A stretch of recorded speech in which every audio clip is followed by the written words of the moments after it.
Bonjour. Alors aujourd'hui, je vous raconte un événement qui s'est passé lorsque Jésus avait 12 ans.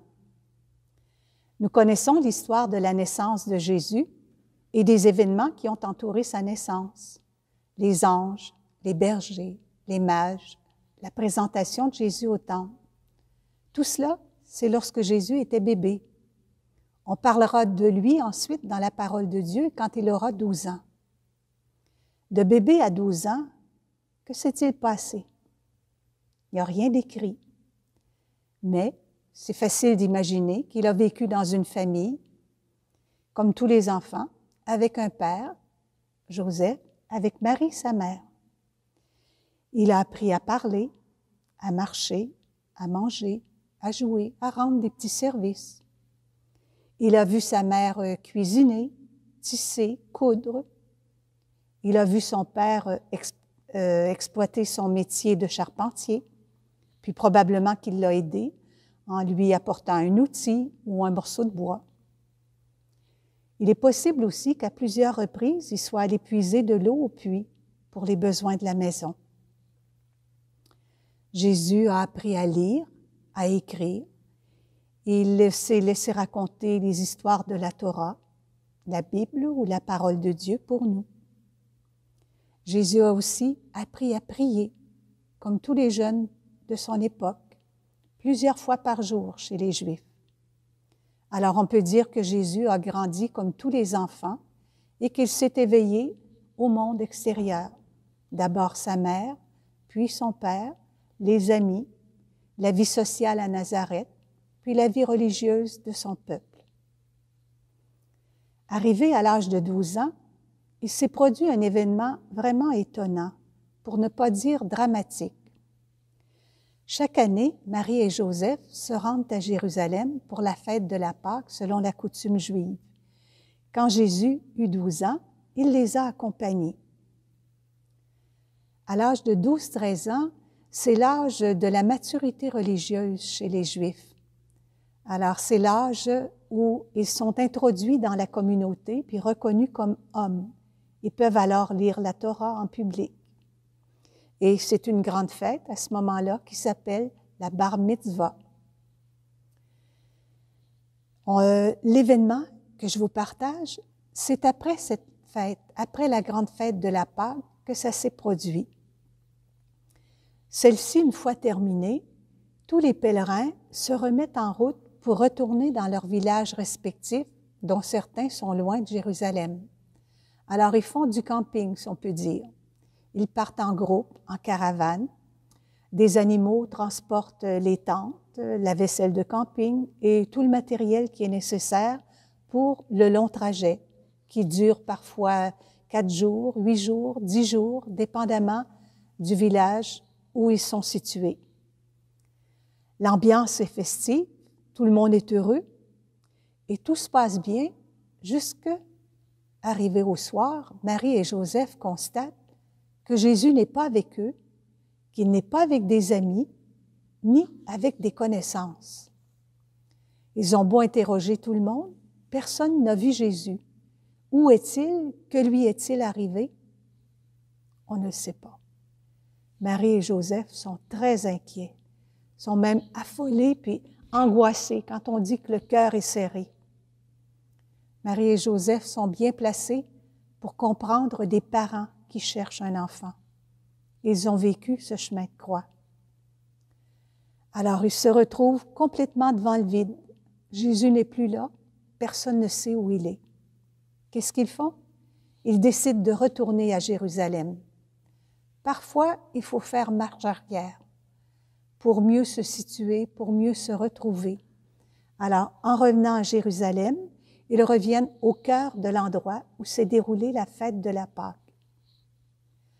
Après 3 longs jours de recherche dans la ville auprès de connaissances, ils retrouvent enfin Jésus, mais ces jours, ils leur ont paru longs, pénibles, souffrants. Et savez-vous où ils retrouvent Jésus? Au temple, assis parmi les docteurs de la loi, les grands savants. Jésus écoute, Jésus pose des questions, il discute avec eux et tous les auditeurs s'émerveillent de son intelligence et de sa sagesse.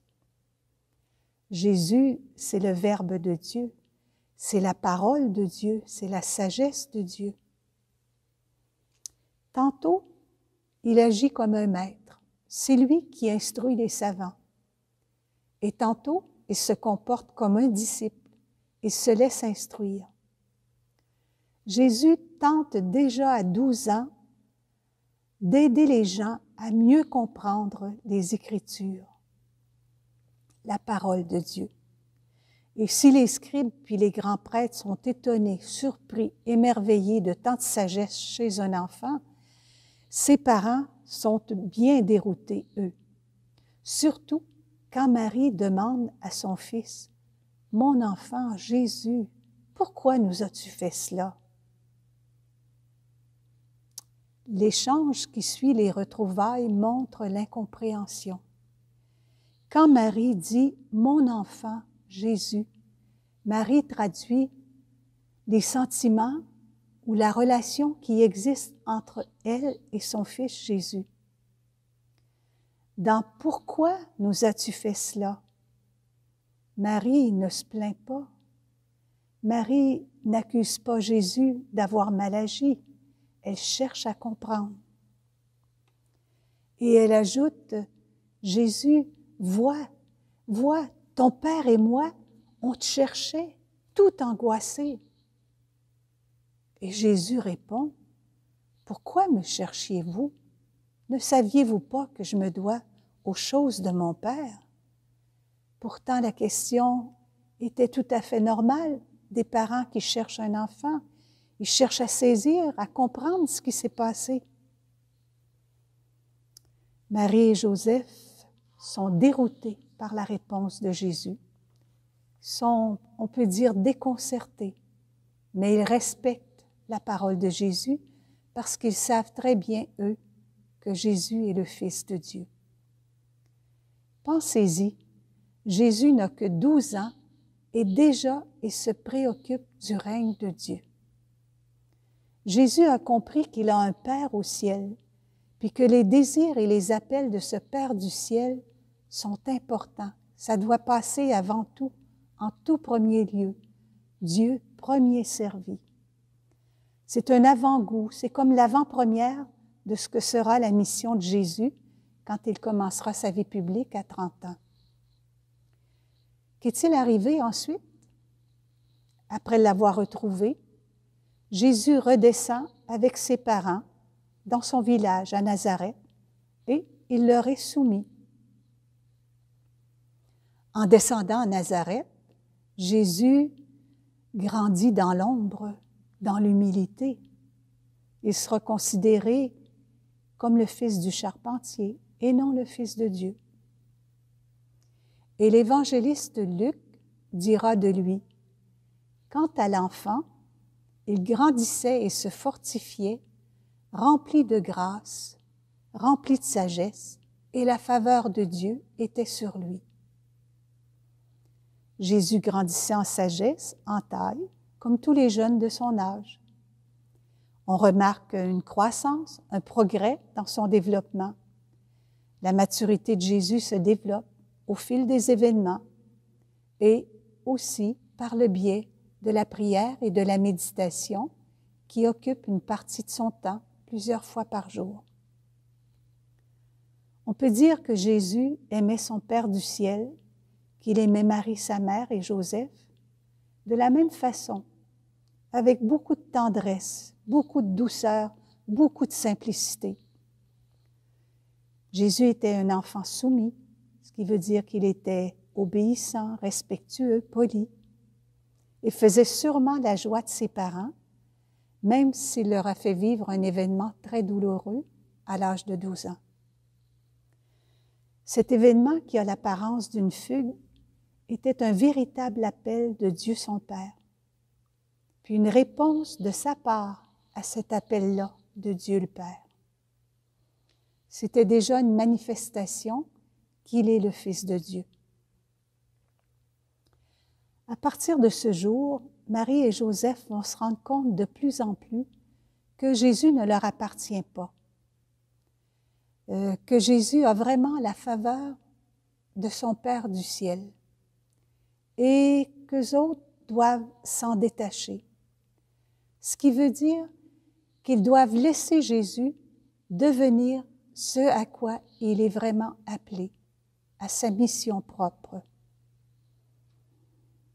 Marie et Joseph prennent conscience que Jésus, leur fils, vit une relation bien intime avec son Père du ciel, qu'il vit une relation très personnelle et il devient pour eux un mystère. Pour nous aujourd'hui, qu'est-ce qu'on peut comprendre de cet événement?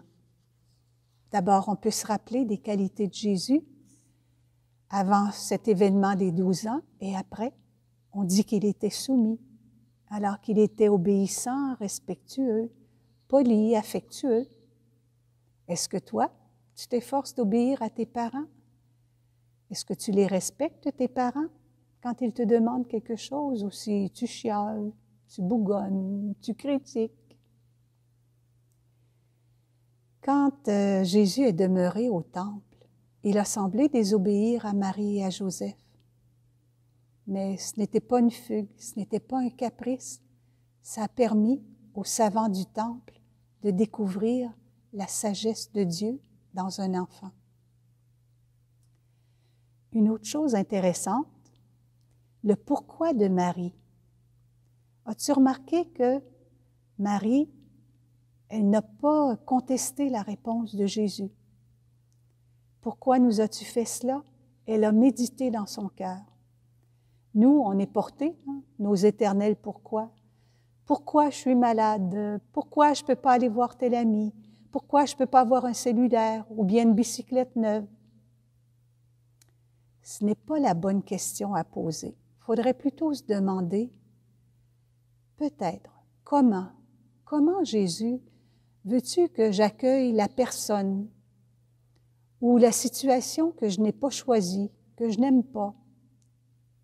Comment veux-tu que je l'accueille? Est-ce que tu veux m'apprendre à mieux aimer, à être plus responsable, à te faire plus confiance? Je pense que ce serait ça la bonne question à se poser. Et toi-même, quand tu es inquiet, angoissé, est-ce que tu penses à chercher Jésus pour retrouver la paix? Ça va être à ton tour de réfléchir, de méditer dans ton cœur sur cet événement et de te laisser déranger, interpeller sur tous tes pourquoi que tu dois remplacer par des comment. Bonne réflexion. À la prochaine.